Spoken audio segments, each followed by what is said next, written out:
Ay, ano yan? Hindi ikot yan eh. Bigyan mo ng ano yan, yung W mo konti. Hindi pa. Yan.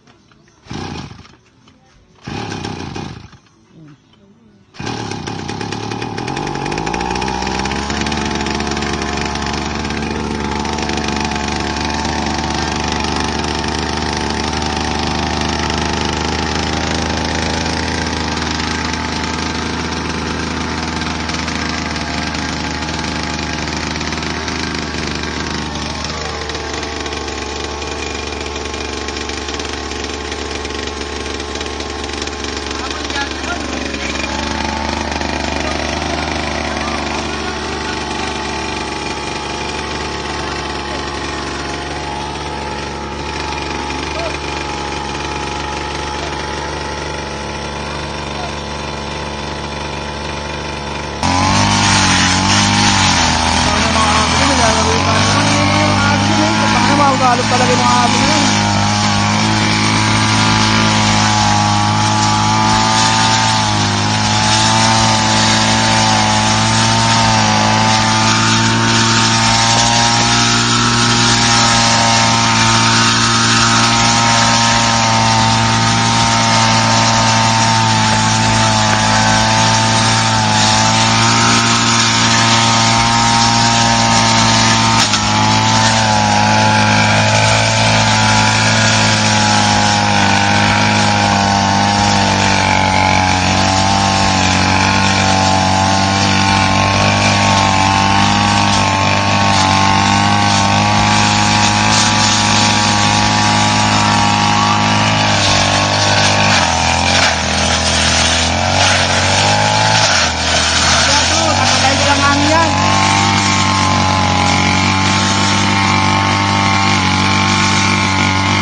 So yun mga katalbog, oh. Ayan, oh. Nanganangalian na kami nila Katagay, yan nakaroy.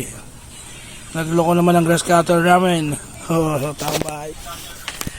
Tambay na kami dito sa kubo namin. Kaya ito pa itatalim ko. Ito pa yung mga itatalim natin. Tatalim na natin ngayon to. Sakto, makulimlim ang panahon. Tatapusin lang natin yung harang ko dun. Yung mga ano. Ayan, natambay na. Ngayon, konti lang na grass cutter. Nagloko eh. Ayusin muna namin para dire-diretso trabaho. So yun mga katalbag, ito na yung isa sa mga puno lang binigay sa atin sa barangay. Ayun, naitanim na. Ayun, naitanim na natin. So di siya kasya, marami. So sisingit na lang natin iba dun. Kasi ito bukas papalinis pa natin to eh. Scatter yan, tatanim tayong kalabasa dyan. Tapos ito pa isa, ayan o. Yung sa kuya ko naman to, ng mga pamangkin ko. Pinagtanim ko rin sila para meron din silang pinag-aabalahan. Ayan o. Ayan o. Madami rin silang tanim. Puro galing sa barangay Punla na yan. Yan, may harang din o. Ayan, may harang din. Kasi nga may mga manok. May mga anak ako dito, mga madali ng manok. Kasi yun na nga si Katagay, mukhang unok. Malamig nga dito dahil mukhang uulan. Oh. Nasira yung grass cutter namin. So, yun pa yung mga luma natin tanim, mabuhay pa sila. Oh. Ayan, napakadaming bunga, makikita nyo. Ayan, palakihin lahat ng bunga.